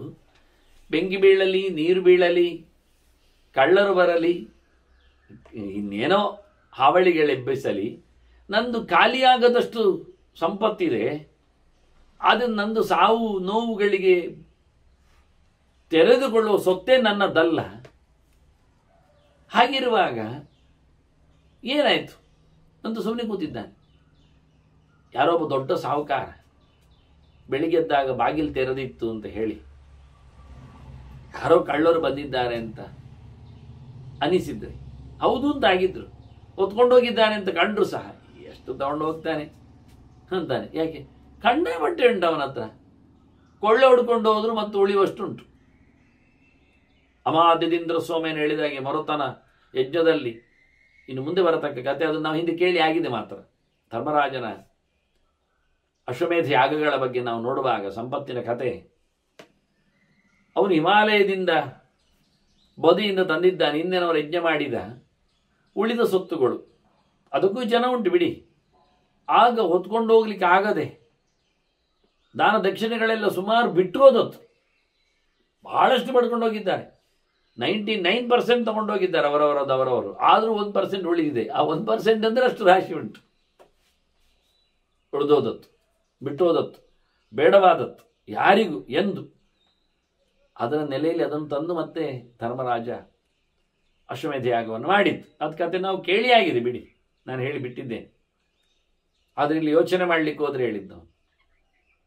ಹಾಗಾಗಿ ಒಬ್ಬ ಕಳ್ಳ ದೊರೆಯ ಮನೆಯೊಳಗೆ ಹೋಗಿ ದೋಚಿಕೊಂಡು ಹೋದ್ರು ದೊರೆಗೇನು ಸಮಸ್ಯೆ ಆಗುವುದಿಲ್ಲ. ಯಾಕೆಂದರೆ ಬೇಕಾದಷ್ಟುಂಟು, ತಗೊಂಡೋಗಿ. ಅನಂತ ಮಿಮಮೇ ವಿತ್ತಂ, ಹಾಗೆ ಹೇಳುದು ಜನಕರಾಜ. ನಂದೆಂತ ಕಮ್ಮಿ ಉಂಟಯ್ಯ, ಬೆಂಕಿ ಬಿದ್ದರೆ ಎಷ್ಟು ಸುಟ್ಟಾಗ್ತದೆ, ಅದು ಸತ್ಯವೇ. ಒಂದು ಮುಖ. ಇನ್ನೊಂದು ಅಂತ ಅಂದರೆ ನಾಶವಿಲ್ಲದ ಸೊತ್ತು ನನ್ನಲ್ಲಿರುವುದು. ಇದು ನಾಶವುಳ್ಳ ಸೊತ್ತು ನನ್ನದಲ್ಲ. ಅದು ಮಿಥಿಲೆ. ನನ್ನ ಹತ್ರ ಇರುವುದು ಪರಬ್ರಹ್ಮ, ಅವನಿಗೆ ನಾಶ ಇಲ್ಲ. ಅದನ್ನು ನಾಶ ಇಲ್ಲದ ಸೊತ್ತು ನಾನು ಹೊತ್ಕೊಂಡಿರುವಾಗ ನಾಶವಾಗುವ ಹೊತ್ತಿನ ಬಗ್ಗೆ ನಾನು ಹೇಗೆ ತಲೆ ಕೆಡಿಸ್ತೇನೆ? ಇದು ಒಂದು ಅರ್ಥ. ಎಲ್ಲವೂ ನನ್ನದೇ ಮಾರಾಯ. ಹೌದು, ಯಾವುದು ನನ್ನದಲ್ಲ ಎನ್ನುವುದು ಸತ್ಯ ಅಲ್ವಾ? ನಾನು ದೊರೆ ಅಂದರೆ ನಾನು ಕೇವಲ ರಾಜನಾಗಿ ನಿಂತು ಪ್ರಜೆಗಳ ಕ್ಷೇಮಕ್ಕೋಸ್ಕರ ಅವರ ಸಂಪತ್ತನ್ನು ನೋಡಿಕೊಳ್ಳುವ ಭೃತ್ಯ, ಸೇವಕ, ಜವಾನ, ಯಜಮಾನಲ್ಲ. ಆದರೆ ಇದೆಲ್ಲ ದುಡ್ಡು ನನ್ನದಲ್ಲ, ಪ್ರಜೆಗಳದ್ದೇ. ಹೋದರೆ ಪ್ರಜೆಗಳಿಗೆ ಇಲ್ಲ, ನಾನಲ್ಲ ಹೊಣೆಗಾರ ಅನ್ನೋ ನೆಲೆಯಲ್ಲಿ ಅರ್ಥ ಹೇಳ್ತಾನ ಅವನು. ಅನಂತ ಮಿಮಮೇ ಇತ್ತಂ ಯಸ್ಯಮೇ ನಾಸ್ತಿ ಕಿಂಚನ, ನನ್ನದೆಂದ ಅಲ್ಲ ಅದು. ಮಿಥಿಲಾಯಾಂ ಪ್ರದೀಪ್ತಾಯ ನಮೇ ದಕ್ಯತಿ ಕಿಂಚನ. ಮಿಥಿಲೆ ಇಡೀ ಸುಟ್ಟೋದ್ರು ನಂದು ಒಂದು ಪೈಸೆ ಸಾಯೋದಿಲ್ಲ ಅಲ್ಲಿ. ಯಾಕೆ? ನನ್ನದು ಇಲ್ಲ ಅಲ್ಲಿ. ಎಲ್ಲ ದೇಶದ್ದೇ, ಎಲ್ಲ ಜನರಿಗೆ. ಅಷ್ಟು ನಿರ್ಲಿಪ್ತನಾಗಿದ್ದಾನೆ ಜನಕ. ಎಲ್ಲವೂ ಅವನದ್ದೇ ಹೇಳಿದ, ಆದರೆ ಯಾವುದು ನನ್ನದಲ್ಲ, ಹಾಗೆ ಬದುಕಿದ. ಅದರಿಂದಲೇ ಕೃಷ್ಣ ಅರ್ಜುನನಿಗೆ ಮಾತು ಹೇಳುವಾಗ ಇದನ್ನು ಹೇಳುತ್ತಾನೆ. ಕರ್ಮಣೈವ ಹಿ ಸಂಸಿದ್ಧಿ ಆಶ್ರಿತ ಜನಕಾದಯ ಅಂತ. ಜನಕನಂತ ರಾಜರು ಮಾರಾಯ ಅರಮನೆಯಲ್ಲಿ ನಿಂತು ಪ್ರಜಾಕ್ಷೇಮವನ್ನು, ರಾಜತನವನ್ನು ಮಾಡ್ತಾನೆ, ಮೋಕ್ಷವನ್ನು ಪಡೀಲಿಲ್ಲವ. ಅರಸೊತ್ತಿಗೆ ಹಾಳಾಗ ಕ್ಷತ್ರವಿದ್ಯೆ ತಪ್ಪ, ಎಷ್ಟು ಗಮ್ಮತ್ತು ಅಂತಾನೆ. ನನ್ನದಲ್ಲ ಎನ್ನುವ ಪರಿಪೂರ್ಣವಾದ ವಿಶ್ವಾಸದಿಂದ ಎಲ್ಲವನ್ನು ಮಾಡುವಾಗ ಅದ್ದೂರಿಯಾಗಿರ್ತದೆ, ಸಂಭ್ರಮಿಸಲಿಕ್ಕೆ ಬರ್ತದೆ. ಎಲ್ಲ ನನ್ನದೇ ಅಂದುಕೊಂಡಾಗ ಮಾಡಲಿಕ್ಕೆ ಕೈ ಬರುವುದಿಲ್ಲ.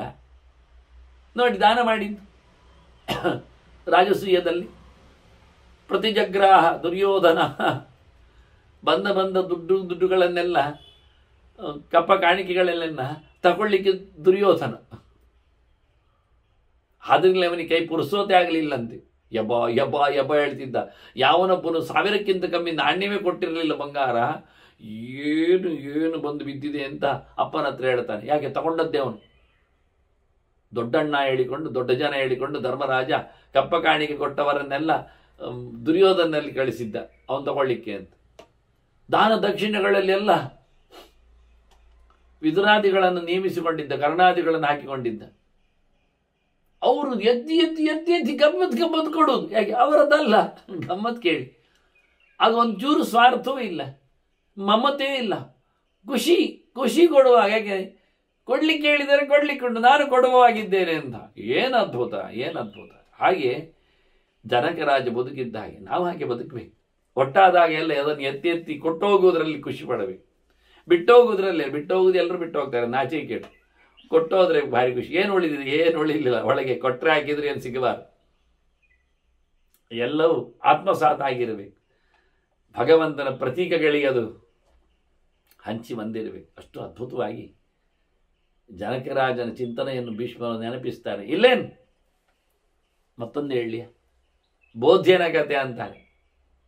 ಅವನೇಂತ ಅದ್ಭುತವಾದಂಥ ಋಷಿ. ಬೋಧ್ಯಂ ಶಾಂತಂ ಋಷಿಂ ರಾಜ ನಾವುಷಃ ಪರಿಪೃಚ್ಛತ್. ನೌಶನ ಮಗ ಯಯಾತಿ ಅವಶನ ಬಗೆ ಯತಿ ಯಾತಿ ಆಯತಿ ಸಂಯಾತಿ ನಿಯತಿ ಕೃತಿ ಎಲ್ಲ ಇದ್ರು, ಅದರಲ್ಲಿ ಯತಿ ಬರಲೇ ಇಲ್ಲ. ಮೊದಲಿಗೆ ಬೋಧ ಉಂಟವನಿಗೆ. ಯಯಾತಿ ಬಂದವನು ಬದುಕಿ ನಿಂತವನು, ಕಾಮದ ಕಡೆಯನ್ನು ಕತೆಯಾಗಿ ಹೇಳಿದವನು ಯಯಾತಿ. ಶಾಪದಿಂದ ಮುದುಕನಾಗಿ ಪುನಃ ಮತ್ತೊಬ್ಬರ ಮಗನ ಯೌವನದಿಂದ ಗಟ್ಟಿಯಾಗಿ ಕೊನೆಗೂ ಸಾಕನಿಸದೆ ಕೊನೆಗದನ್ನು ಬೇಕುಗಳನ್ನು ಬದಿಗಿಟ್ಟು ದೊಡ್ಡ ಮಾತಾದವ, ಪಾಂಡವರ ಹಿರಿಯ, ಯಾದವರ ಮೊದಲಿಗ, ಅವರಿಬ್ಬರ ಅಪ್ಪ ಯಯಾತಿ ಅವನು ಬೋಧ್ಯ ಋಷಿಯನ್ನು ಮಾತಾಡಿಸ್ತಾನೆ. ನಿರ್ವೇದ ಶಾಂತಿಮಾಪನ್ನಂ ಶಾಸ್ತ್ರ ಪ್ರಜ್ಞಾನ ತರ್ಪಿತಂ, ಶಾಸ್ತ್ರಗಳ ಅರಿವಿನಿಂದ ಗಟ್ಟಿಗನಾದ ಋಷಿ ಬೋಧ್ಯ.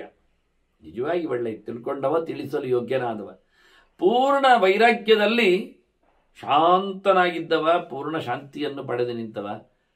ಅವನನ್ನು ಕೇಳಿದ,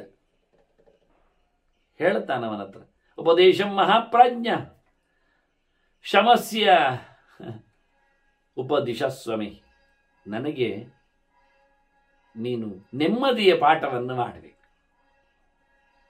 ಉಪದೇಶ ಕೊಡಬೇಕು. ಯಾಕೆಂದರೆ ನಿನ್ನನ್ನು ನೋಡುವಾಗ ನನಗೆ ನೀನು ಹೇಗೆ ನೆಮ್ಮದಿಲಿದ್ದಿಂದ ನನಗೆ ಕಾಣುತ್ತದೆ. ಕಾಂಬುದ್ಧಿಂ ಸಮನುಪ್ರಾಪ್ಯ ಶಾಂತಃ ಚರಸಿ, ನಿರವೃತ, ಎಲ್ಲವನ್ನು ತೊರೆದು ಆರಾಮವಾಗಿ ತುಂಬ ಖುಷಿಯಲ್ಲಿ ನೀನು ಹೇಗಿದ್ದಿ ನನಗೆ ಅರ್ಥ ಆಗ್ತಾ ಇಲ್ಲ. ನೀನು ಬುದ್ಧಿ ಎಂಥದದು, ಅತೀಕ್ಷ್ಣತೆ ಹೇಗೆ ಬಂತು, ಎಂತಹ ಪ್ರಜ್ಞಾನ ಲೋಕದಲ್ಲಿ ನಿನ್ನ ಬದುಕು ನಿಂತಿದೆ ಎನ್ನುವುದು ಅರ್ಥ ಆಗಲಿ ನನಗೆ ಅಂತ ಬೋಧ್ಯ ಋಷಿಯಲ್ಲಿ ಯಾತಿ ಕೇಳಿದ್ದ. ಋಷಿ ಏನು ಹೇಳಿದಾಗ ಉತ್ತರ ಏನು ಕೊಟ್ಟ? ವಿಶ್ವರು ಹೇಳುತ್ತಾರೆ, ಉಪದೇಶೇನ ವರ್ತಾಮಿ ನಾನು ಶಾಸ್ಮೀಹ ಕಂಚನ, ನಾನು ಯಾರನ್ನೂ ಇವತ್ತು ದಾರಿಗೆ ತರಲಿಕ್ಕೆ ಹೋಗ್ತಾ ಇಲ್ಲ. ಮತ್ತೆ ನನಗೆ ಆದ ಉಪದೇಶದಂತೆ ಗುರುಗಳಂತೆ ನಾನು ಬದುಕಿದ್ದೆ. ನನಗೆ ಗುರುಗಳಿದ್ದಾರೆ, ಅವರು ನನಗೆ ಉಪದೇಶ ಮಾಡಿದ್ದಾರೆ, ಹಾಗೆ ನಾನಿದ್ದೇನೆ. ನಾನು ಯಾರಿಗೂ ಹೀಗಿರಬೇಕು ಹಾಗಿರಬೇಕು ಅಂತ ಹೇಳಿಕೊಂಡು ಕಿವಿ ಹಿಡಿದುಕೊಂಡು ಮಾತಾಡಿಸ್ಲಿಕ್ಕೆ ಮಾಡಲಿಕ್ಕೆ ಹೋಗ್ತಾ ಇಲ್ಲ. ಹಾಗಾಗಿ ನನಗೆ ಗಮ್ಮತ್ತಿದೆ, ಆರಾಮಿದೆ. ನನ್ನ ಗುರುಗಳು ಯಾರು ನಿನಗೆ ಹೇಳುತ್ತೇನೆ, ಅವರ ಲಕ್ಷಣ ಅವರ ಪರಿಚಯ ನಿನಗೆ ಹೇಳುತ್ತೇನೆ, ಅವರನ್ನು ನೀನು ತಿಳ್ಕೊಂಡು ನೀನಾಗಿ ಬದುಕಬೇಕು, ಸರಿ ಮಾಡಿಕೊಳ್ಳಿಕ್ಕೆ ನಿನಗೆ ಬಿಟ್ಟು. ನನಗೊಬ್ಬಳು ವೇಶ್ಯ ಗುರು ಇದ್ದಾಳೆ, ಪಿಂಗಳ, ಕುರರಹ, ಸರ್ಪ, ಸಾರಂಗಾನ್ವೇಷಣಂ ವನೆ, ಇಶುಕಾರ, ಕುಮಾರಿ ಚ ಷಡೇತೇ ಗುರವೋಮ. ನನಗೆ 6 ಗುರುಗಳಿದ್ದಾರೆ. ಇವ ಷಡ್ಗುರು ಶಿಷ್ಯ, ಇವ 6 ಗುರುಗಳ ಶಿಷ್ಯ ಇವ. ಒಂದು ದೃಷ್ಟಿಯಿಂದ ಬೋಧ್ಯ. ನನಗೆ ಪಿಂಗಳೆ ವೇಶ್ಯ ಒಬ್ಬಳು ಗುರುಗಳು. ನೋಡಿ ಎಂಥ ಹೆಮ್ಮೆ ನೋಡಿ, ಅವರು ವೇಶ್ಯನು ಗುರು ಅಂತ. ನಾವಾದರೆ ಅಯ್ಯೋ ಮೈಲಿಗೆ ಪಾಪ, ಅವನಿಗೆ ಮತ್ತೆ ಊಟ ಹಾಕ್ಲಿಕ್ಕಿಲ್ಲ, ಅವನಿಗೆ ಪ್ರವಚನಕ್ಕೂ ಕರೀಲಿಕ್ಕಿಲ್ಲ, ಅವನನ್ನು ಹೊರಗಿಡಬೇಕು, ಮತ್ತೆ ಅವನಿಗೆ ಇವತ್ತೇ ನಾವೆಲ್ಲ ಸೇರಿ ಶ್ರಾದ್ದ ಹಾಕಲೇಬೇಕು ಅಂತ ಮಾಡಿಕೊಂಡು 3 ಮುಳುಗಿ ಆಚೆಗೆ ತಿರುಗಿ ಎಳ್ಳಿಡ್ಕೊಂಡು ಹುಂಡಿ ತರ್ಪಣ ಪುಂಡಿ ತರ್ಪಣ ಕೊಟ್ಟಿರ್ಬೋದು ಪಾಪ ಪುಣ್ಯಾತ್ಮರು. ಇರಲಿ ಹೇಳಿರ್ತಾನೆ, ನೀವು ಹೇಳ್ತಾನೆ ನನಗೆ ವೇಶ್ಯ ಗುರು ಅಂತಾನ, ಪಿಂಗಳೆ ಅಂತ ಹೆಸರು ಹೇಳ್ತಾನೆ. ಅವಳತ್ತು ಹೆಸರೆತ್ತಿ ಹೇಳಿಕೊಂಡು ತಿರುಗುವಷ್ಟು ದೊಡ್ಡ ಶಿಷ್ಯನಾಗಿದ್ದಾನ. ನಮಗೊತ್ತು ಪಿಂಗಳೆಯ ಕತೆ, ಕಳೆದ ಬಾರಿ ಭೀಷ್ಮರೇ ಬಿಡಿಸಿ ಹೇಳಿದ್ದಾರೆ. ಆಕೆ ಹೇಗೆ ವೈರಾಗ್ಯವನ್ನು ತಳೆದು ನಿಂತಳು, ಬೇಕುಗಳಾಚೆಗೆ ಕಾಮಗಳಾಚೆಗೆ ಹೋಗಿಬಿಟ್ಲು. ಮತ್ತೆ ಮತ್ತೆ ಬರುವ ಹೊಸ ಹೊಸಬನನ್ನು ಯೋಚನೆ ಮಾಡುತ್ತಾ, ಇನ್ನಷ್ಟು ಕೊಟ್ಟಾನು ತನ್ನ ಇನ್ನಷ್ಟು ರಮಿಸ್ಯಾನು ಅಂತ ಲೆಕ್ಕ ಹಾಕ್ತಾ, ತನ್ನ ಯೌವನವನ್ನೆಲ್ಲ ಖಾಲಿ ಮಾಡಿಕೊಳ್ಳುತ್ತಾ, ಕೊನೆಗೆ ಇವರಿಗೋಸ್ಕರ ಯಾಕೆ ನಾನು ಸರಿಯಿಲ್ಲದವರನ್ನು ಪ್ರೀತಿಸಿದವರನ್ನು ನಾಮಿಕೆ ವಾಸ್ತೆ ಫಾರ್ಮ್ಯಾಲಿಟಿಗಲಿ ಬಂದು ಹೋಗುವವರನ್ನು ಅವರ ತೀಟಿಗೋಸ್ಕರ ನಾನು ಯಾಕೆ ತೆರೆದುಕೊಳ್ಬೇಕು ಅಂತೇಳಿ ಎಲ್ಲ ಬಯಕೆಗಳನ್ನು ಮುಚ್ಚಿ ಹಾಕಿ ಭಗವಂತನೆಡೆಗೆ ಕಣ್ಣು ತೆರೆದವಳು, ತನ್ನನ್ನು ಭಗವಂತನಿಗೆ ಸಮರ್ಪಿಸಿಕೊಂಡವಳು. ಹಾಗಾಗಿ ಆಸೆಗಳೆಡೆಗೆ ಮೀಸೆ ತಿರುಗಿಸಬಾರದೆನ್ನುವ ಹೊಸ ಲೋಕದೆಡೆಗೆ ಕರೆದೊಯ್ದವಳು ನನ್ನ ವೇಶ್ಯೆ ಪಿಂಗಾಳಿ. ಗುರು ಅಂತ ತಿಳ್ಕೊಳ್ಳಿಕ್ಕೆ ಇವ ಬಿಡಿಸಿ ಹೇಳುವುದಿಲ್ಲ, ಬಿಡಿಸಿ ನೀನೇ ಮಾಡಿಕೊ ಅಂತ ಹೇಳಿಬಿಟ್ಟಿದ್ದಾನೆ. ಹಾಗಾಗಿ ನಾವು ಕತೆ ಹಿಂದೆ ಬಂದದ್ದಕ್ಕೆ ಬಿಡಿಸಿಕೊಳ್ಳುವ ಹಾಗೆ ಮಾಡಿಕೊಂಡದ್ದು. ಇನ್ನೊಬ್ಬರನ್ನು ಹೇಳಿದ್ದವ ಕುರರ ಅಂತ, ಅದೊಂದು ಸಣ್ಣ ಹಕ್ಕಿ ಕುರ್ಕುರ್ ಕುರ್ಕುರು ಅಂತ ಶಬ್ದ ಮಾಡ್ತದೆ. ಕುರ್ಕುರಿತಿ ರೌತ್ ಕುರರ, ಯಾರು ಹೇಳಬೇಕು ಈಗೆಲ್ಲ ಅಲ್ವಾ, ಬಿಡಿ. ಕುರ್ಕುರು ಕುರ್ಕುರು ಅಂತ ಶಬ್ದ ಮಾಡುವ ಹಕ್ಕಿ ಒಂದ್ಸತಿ ಅದ ಕೈಗೆ ಮಾಂಸದ ತುಂಡು ಸಿಕ್ಕಿತ್ತು. ಕುರುಕುರು ಅಂತ ತಿಂದ್ಕೊಂಡು ಹಾರಾಟ ಆಗಲಿಕ್ಕೆ ಓಡಿತು. ಅಂದಾಗ ಇನ್ನೊಂದಷ್ಟು ಹಕ್ಕಿಗಳು ಬೆನ್ನ ಹಿಂದೆ ಬಿದ್ದವು, ಹೊಡಿಲಿಕ್ಕೆ ನೋಡಿದವು, ಎಗರಿಸಲಿಕ್ಕೆ ನೋಡಿದವು. ಇದು ಯೋಚನೆ ಬಂದು, ಇವೆಲ್ಲ ಯಾಕಪ್ಪ ನನಗೆ ಮುತ್ತಿ ಹಾಕಿ ಹೊಡಿಲಿಕ್ಕೆ ಕುಕ್ಕಲಿಕ್ಕೆಲ್ಲ ಬರ್ತಾವೆ ಅಂತ. ಗೊತ್ತಾಯ್ತು, ಬಾಯಿಯಲ್ಲಿ ಒಂದು ಮಾಂಸ ತುಂಡುಂಟು, ಪಡಕ್ಕ ಬಿತ್ತು, ಕೆಳಗೆ ಹಾಕಿ ಬಿಟ್ಟಿತ್ತು, ಬೇಡ ಅಂತ ಹೇಳಿತು. ಯಾವಾಗ ಬೇಡ ಅಂತ ಬಿಟ್ಟಿದ್ದೋ ಅದರ ಬಗ್ಗೆ ಯಾರು ಗಲಾಟೆ ಮಾಡಲಿ ಬರಲಿ. ಎಲ್ಲಿ ಬಿತ್ತೋ ಯಾರು ಹೆಕ್ಕಿಕೊಂಡ್ರೋ ಅವ್ರ ಮೇಲೆ ಇರಿಸುವುದಾಗಿದ್ರು. ಖುಷಿ ಆಯ್ತದೀಗ. ಯಾವತ್ತಾಗಿ ಸೊತ್ತಿದ್ದರೆ ಹೊಡ್ಕೊಳ್ತಾರೆ ಜನ, ಓಡಿ ಬರ್ತಾರೆ. ಬಿಟ್ಟುಕೊಟ್ರೆ ಏನಿಲ್ಲ ಅಂತಂದರೆ ಕೈ ಖಾಲಿ ಮಾಡಿಕೊಂಡ್ರೆ ಖುಷಿ ಇರ್ತದೆ. ನಾನೀಗ ಅದು ಯೋಚನೆ ಮಾಡಿದ್ದೆ, ಹಾಗೆ ಮಾಡಿಕೊಂಡಿದ್ದೆ. ಇಟ್ಟುಕೊಂಡ್ರೆ ತಾನೆ ಕಳ್ಳರು ಕಾಕರು ಮತ್ತೊಬ್ಬರು ಇನ್ನೊಬ್ಬರೆಲ್ಲ ಕೊಯ್ಲಿಕ್ಕೆ ಹಿಡಿಲಿಕ್ಕೆ ಬಡಿಲಿಕ್ಕೆಲ್ಲ ಬರುವುದು ಇಲ್ಲವೇ ಇಲ್ಲ ಆರಾಮ. ಹಾಗೆ ಕುರರದಿಂದಾಗಿ ನಾನು ಒಟ್ಟು ಮಾಡುವುದನ್ನೇ ಬಿಟ್ಟಿದ್ದೇನೆ, ಪಡೆದುಕೊಳ್ಳುವುದನ್ನೇ ನಿಲ್ಲಿಸಿದ್ದೇನೆ, ಎಗರಿಸುವುದನ್ನೇ ನಾನು ಇಲ್ಲ ಮಾಡಿಕೊಂಡಿದ್ದೇನೆ. ಇನ್ನೊಂದು ನನಗೆ ಸರ್ಪ, ಅದ್ಭುತ, ಹಾವೋ ಹಾವು. ಅದು ನೋಡಿ, ಯಾರೋ ಬಿಲ ಮಾಡಿದ್ದು, ಯಾರೋ ತೋಡಿದ್ದು ಅದರೊಳಗೆ ಕೂತ್ಕೊಳ್ತದೆ, ಆರಾಮವಾಗಿ ಮಲಗ್ತದೆ. ಸರ್ಪ ಪರಕೃತಂ ವೇಶ್ಮ ಪ್ರವಿಶ್ಯ ಸುಖಮೇಧತೆ. ಈ ಗೆರೆಗಳೆಲ್ಲ ಭಾಗವತದಲ್ಲಿ ಉಂಟು. ಅಲ್ಲಿ 24 ಗುರುಗಳಲ್ಲಿ ಇವರು ಸೇರ್ತಾರೆ. ಉದ್ಧವನಿಗೆ ಕೃಷ್ಣ ಹೇಳುವ ಮಾತಲ್ಲಿ ಬರ್ತದೆ. ಅದನ್ನ ವಿವರಣೆಗೆ ಅಲ್ಲಿ ನೋಡಬಹುದು. ಕುರರು ಅಲ್ಲಿ ಉಂಟು, ಹಕ್ಕಿ ಸಹ. ಅದು ನನಗೆ ನಾನಾಗಿ ಮನೆ ಕಟ್ಟಿಕೊಂಡಿಲ್ಲ, ಮನೆಗೊಂದು ಜನ ಮಾಡಿಕೊಂಡಿಲ್ಲ.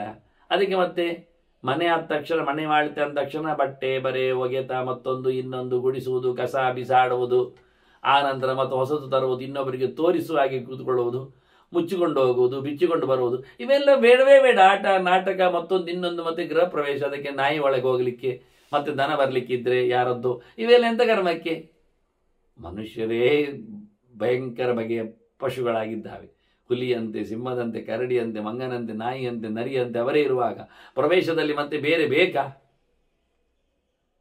ಹೀಗಾಗಿ ನನಗೆ ಅದಿಲ್ಲಿ ಯಾವುದೂ ಇಲ್ಲ. ಇದ್ದಲ್ಲಿ ಮಲಗಿದೆ, ಬಿದ್ದಲ್ಲಿ ಎದ್ದೆ, ಸಿಕ್ಕಿದಲ್ಲಿ ಕುಡಿದೆ, ಇರುಳಲ್ಲಿ ಆಯಿತು, ಹಗಲಲ್ಲಿ ಹೀಗೆ ಮುಗಿದು ಅಂದ ನನ್ನ ನಾಟಕ. ಬಹಳ ಚೆನ್ನಾಗಿದೆ. ಹಾವಿನ ಹಾಗೆ, ಹಾವಿಗೆ ನೋಡಿ ಅದು ಮನೆ ಮಾಡುವುದಿಲ್ಲ. ಯಾರೋ ಮನೆ ಮಾಡಿದ್ರೆ ಒಳಗೆ ಹೋಗ್ತದೆ, ಹೋದ ತಕ್ಷಣ ಅಲ್ಲಿ ಇಲಿ ಸಿಗ್ತದೆ, ತಿಂತದೆ, ಹೊರಗೆ ಬರ್ತದೆ. ನೋಡಿ, ಅವುಗಳಿಗೆ ಏನು ತೊಂದರೆ ಇಲ್ಲ. ಬೆಚ್ಚನೆಯ ಗೂಡು ಯಾರೋ ಮಾಡಲಿರಾಗಿ ಮತ್ತೇನಂತೆ, ಬಾಡಿಗೆ ಮನೆ ಬಹಳ ಚಂದ, ಸ್ವಂತ ಮನೆ ಕಿರಿಕಿರಿ, ಆದಷ್ಟು ಮುಗಿಯುವುದಿಲ್ಲ. ವಿಸ್ತರಿಸಿದ್ದದ್ದು ದೊಡ್ಡ ಸಂಗತಿ. ಇಂಟೀರಿಯರ್ ಡೆಕೋರೇಷನ್ಗೆ ಅವನ ಪೂರ ಸಂಪತ್ತು ಸಾಯ್ತದೆ. ಮತ್ತವರು ಬಂದವರು ಹೇಳ್ತಾರೆ, ಕುರ್ಚಿ ಕೂತ್ಕೊಳ್ಳಿಕ್ಕೆ ಅಂತಾರೆ. ಸರಿಯಪ್ಪ, ಅದು ದೊಡ್ಡದು ತಂದು ಹಾಕ್ತಾನೆ ಅವನು ಪುಕುಳಿ ಹಿಡಿಲಿಕ್ಕೆ. ಮತ್ತೆ ನೋಡಿದರೆ ಇಷ್ಟೇ ಮೆತ್ತನೇ ಇಲ್ವಾ ಅಂತಾರೆ, ಮತ್ತೊಂದಿಷ್ಟು ಖುಷಿ ಆಗ್ತಾರೆ. ಖಾಲಿ ಕೂತ್ಕೊಳ್ಳುವುದರಲ್ಲಿ 1-2-3 ಲಕ್ಷದ ಸೋಫಾ ಸೆಟ್ಟುಗಳು ಮನೆಯೊಳಗೆ ಬಂದಾಗ ಇದು ಯಾರ ಕರ್ಮಕ್ಕೆ ಕೂತ್ಕೊಳ್ಳಿಕ್ಕೆ? ಯಾವ ಅತಿಥಿ ಬರ್ತಾನೆ ಪುಣ್ಯಾತ್ಮ? ಅದು ಇಷ್ಟು ಕನೆಯಲ್ಲಿ ಹೆಚ್ಚು ಕಡಿಮೆ ಮಾಡಿಕೊಂಡ್ರೆ ಅದರಲ್ಲಿ ನಾಯಿಯೋ ಮತ್ತೊಂದು ಮೂತ್ರವೋ ಇನ್ನೊಂದು ಮಾಡಿಬಿಡ್ತದೆ ಕೂತ್ಕೊಂಡು. ಅದರಲ್ಲಿ ಮತ್ತೆ ಅತಿಥಿ ಬಂದವ ಕೂತ್ಕೊಳ್ಬೇಕು. ಎಂಥ ಕರ್ಮ ನೋಡಿ, ಗಲೀಜು. ಅದು ಯಾವತ್ತು ಮುಟ್ಟಿದೆಯೋ ಹೋಗಿ, ನೀವು ಹೇಳ್ತೀರಲ್ಲ ಭಾರಿ ಕ್ಲೀನ್ ಮತ್ತೊಂದು ಶುದ್ಧ ಅಂತ. ಆ ಸೋಫಾ ಸೆಟ್ಗಳನ್ನೆಲ್ಲ ಒಗೆದದ್ದೆಲ್ಲ ಕಾಣ್ತದ ಸಸೂತ್ರ ಎಲ್ಲಿಯಾದರೂ. ಅದ್ಭುತ. ಎಲ್ಲ ಡ್ರೈ ವಾಶ್ ಹೇಳ್ತಾರೆ ಮನೆಗೆ, ಹೇಳಲಿಕ್ಕೆ ಹೋದ್ರೆ ಇವರ ಮಂಡೆ ವಾಶ್. ಪ್ರಯೋಜನ ಇಲ್ಲ. ಮನೆ ಬೇಡ ಅಂದ ಇವ, ಹಾವಿನಾಗೆ ಅಂದ. ಎಲ್ಲೋ ಎಡೆಯಲ್ಲಿ ಬಿದ್ದುಕೊಂಡು ಹೋಗ್ಕೊಂಡು ಮರದ ತುದಿಯಲ್ಲಿ ಜೋತಾಡ್ತೇನೆ, ನದಿಯ ಕಟ್ಟೆಯಲ್ಲಿಯೂ ಹರದಾಡ್ತೇನೆ ಅಂತಂದು ಬಿಟ್ಟ. ಇನ್ನೊಂದು ಇವನು ಹೇಳದ ಸಾರಂಗ ಅನ್ವೇಷಣ ಮನೆ ಅಂದ. ಕಾಡಿನಲ್ಲಿ ಈ ದುಂಬಿ ಮಕರಂದ ಒಟ್ಟು ಮಾಡುತ್ತೆ, ಜೇನುಹುಳ ಅಲ್ಲಲ್ಲಿ ಒಟ್ಟು ಮಾಡ್ತದೆ. ಸುಂದರವಾದ ಸವಿಯಾದ ಮಧು ಒಟ್ಟಾಗ್ತದೆ. ಯಾವ ಹೂವನ್ನಾದರೂ ಅದು ಬೇಡ ಅಂತದ? ಎಷ್ಟು ಎತ್ತರದ ಹೂ, ಎಷ್ಟು ತಗ್ಗಿನ ಹೂ, ಎಷ್ಟು ದೊಡ್ಡ ಹೂ, ಎಷ್ಟು ಸಣ್ಣ ಹೂ. ಅದನ್ನು ನಾನು ಆಚೆ ಈಚೆ ಅದು ಇದು ಏನಲ್ಲ, ಎಲ್ಲ ಕಡೆಯಿಂದಲೂ ಸಂಗತಿಯನ್ನು ಒಟ್ಟು ಮಾಡಿಕೊಂಡಿದ್ದೇನೆ. ಎಲ್ಲ ಶಾಸ್ತ್ರಗಳ ಮಾತುಗಳಿಗೂ ನಾನು ತಲೆ ಹಾಕಿದ್ದೇನೆ. ದೊಡ್ಡದು ಸಣ್ಣದು ಅದು ಇದು ಯಾವುದು ಅಲ್ಲದೆ, ಯಾವುದು ಪರಮೋಚ್ಚವಾದ ಸಂಗತಿಯೋ ಎನ್ನುವುದನ್ನು ಗಟ್ಟಿ ಮಾಡಿಕೊಂಡು ಅದನ್ನು ಮಾತ್ರ. ಹೀಗೆ ಎಲ್ಲ ಕಡೆಯಿಂದಲೂ ಎಲ್ಲವನ್ನು ಸಂಪಾದನೆ ಮಾಡಿಕೊಳ್ಳಬೇಕು, ಹಾಗೆ ಬದುಕಬೇಕು.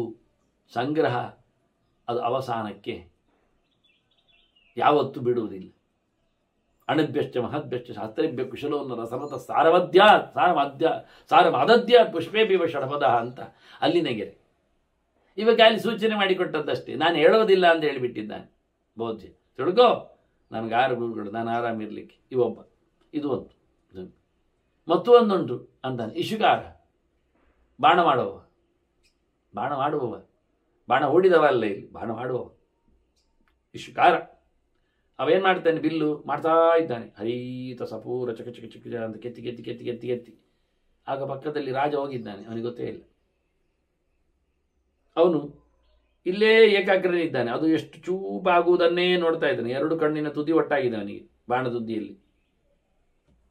ಕೃಷ್ಣ ಅದನ್ನೇ ಹೇಳಿದ್ದು, ಸಂಪ್ರೇಕ್ಷ್ಯ ನಾಸಿಕಾಗ್ರಂ ಸ್ವಂ ದಿಶಶ್ಚ ಅನವಲೋಕಯನ್. ಆಚೀಚೆ ನೋಡಬೇಡ, ಕಣ್ಣೆರಡು ಬಿಟ್ಟರೆ ಆ 2 ಹೋರಿ ಇದ್ದಾಗೆ ಒಂಟೆ ಮಧ್ಯೆಯಲ್ಲಿ ಹೋಗ್ತದೆ, ಮತ್ತೆ ಹೊಟ್ಟೆಗೆ ಹೋಗ್ತದೆ, ಒಂಟೆ ಮಾತ್ರ ಅಲ್ಲ. ಅದರಿಂದ ಆಚೀಚೆ ಓಡಬೇಡ, ಕಣ್ಣೆರಡು ಒಟ್ಟು ಮಾಡಿ ನಿನ್ನ ಮೂಗಿನ ತುದಿಯನ್ನೇ ನೋಡು, ಆಗ ಕೆಳಮುಖ ಆಗ್ತದೆ, ಅಂತರ್ದರ್ಶನ ಕಾರಣ ಆಗ್ತದೆ. ಇದು ಯೋಗಿಯ ಕತೆ ಅಂತ ಕೃಷ್ಣ ಹೇಳಿಕೊಟ್ಟಿದ್ದಾನೆ, ಎಲ್ಲ ಸುಲಭ ವಿದ್ಯೆ ಹೇಳಿಕೊಟ್ಟಿದ್ದಾನೆ. ಅದೆಲ್ಲ ಬಂಧಗಳ ಕಥೆಗಳು ಹಠಯೋಗಗಳಲ್ಲೆಲ್ಲ, ಅದು ಯಾರಿಗೆ ಅರ್ಥ ಆಗುವುದಿಲ್ಲ. ಅನೇಕ ಜಾಲಬಂಧಗಳ ಬಗ್ಗೆ ಮಾತಾಡಿದ್ದಾರೆ ಅಲ್ಲಿ ಹಠಯೋಗಗಳಲ್ಲಿ, ಅದನ್ನು ಕೃಷ್ಣ ಹೇಳಿಕೊಟ್ಟ ರೀತಿ ಅದು ಗೀತೆಯಲ್ಲಿ. ಇಲ್ಲಿ ಅವನನ್ನೇ ಹೇಳ್ತಾನೆ, ಬಾಣ ಹರಿತ ಮಾಡ್ತಾ ಕೂತವ ಹೇಗೆ ಗಮನ ಕೊಟ್ಟಿಲ್ಲವೋ ಹೋಗುವ ರಾಜನಿಗೂ, ಹಾಗೆ ಏಕಾಗ್ರ ಮನಸ್ಕನಾಗಬೇಕು ಮನುಷ್ಯ. ಬಹಳ ಖುಷಿ ಇರ್ತದೆ. ಹಾವು ಒಂದು ಬೇಟೆ ಮಾಡುವಾಗ ಎಂತ ಏಕಾಗ್ರ ಆಗಿರ್ತದೆ ಗೊತ್ತಾ, ನೀವು ನೋಡಿ ಇಲ್ಲ. ಅದು ಹೀಗೆ ನಿಲ್ತದೆ, ಬಾಯಿ ಹತ್ತಿರ ಮಾಡಿಕೊಂಡು ಬೇಟೆಯನ್ನು ಗಮನಿಸ್ತದೆ. ತುಂಬ ಹೊತ್ತಿನವರೆಗೆ ಚೂರು ಅಲುಗಾಡದೆ ಬಹಳಷ್ಟು ದೂರದ 2-3 ಅಡಿ ಉದ್ದದ ದೂರದ ಬೇಟೆಯನ್ನು ಪಟಕ್ಕೆ ಹಿಡಿಕೊಳ್ತದೆ, ತಪ್ಪಿಸಿಕೊಂಡು ಹೋಗಲಾಗದಂತೆ. ಬಹಳ ವಿಚಿತ್ರ. ನೀರಿನಲ್ಲಿ ಹರಿಯುವ ಮೀನನ್ನು ಹಿಡಿತದೆ ಹಾವುಗಳು, ನೆಲದಲ್ಲಿ ಹಾರುವ ಕಪ್ಪೆಗಳನ್ನು ಹಿಡಿತಾವೆ. ಎಷ್ಟು ಜೋರಿ ಇರಬೇಡ ಅವಳಿಗೆ, ಗ್ರಿಪ್ಪಿಗೆ ಮತ್ತು ಏಕಾಗ್ರತೆಗೆ. ಅದನ್ನು ಏಕಾಗ್ರವತ್ತೆ ಅಲ್ಲಿ ಪಾಠ. ಹೀಗೆ ಅನೇಕ ಗುರುಗಳ ಅನೇಕ ಪಾಠಗಳನ್ನು ನಾನು ಕೇಳಿ ಹೀಗಾಗಿದ್ದೇನೆಂದು ಅಂದಿದ್ದಾನೆ. ಮತ್ತೆ ಧರ್ಮರಾಜ ಬೇರೆ ಬಗೆಯ ಪ್ರಶ್ನೆಗಳೆಡೆಗೆ ಭೀಷ್ಮರಲ್ಲಿ ತೆರಳುತ್ತಾನೆ. ಭೀಷ್ಮರ ಮತ್ತೆ ಉತ್ತರಿಸ್ತಾರೆ ಅನ್ನುವ ಚಿಂತನೆಯನ್ನು ಮತ್ತೆ ಚಿಂತನೆ ನಡೆಸುವ. ಮಗದೊಮ್ಮೆ ವಂದನೆಗಳು. ಶ್ರೀಕೃಷ್ಣ ಅರ್ಪಣಮಸ್ತು. ನಾರಾಯಣ ನಾರಾಯಣ ನಾರಾಯಣ.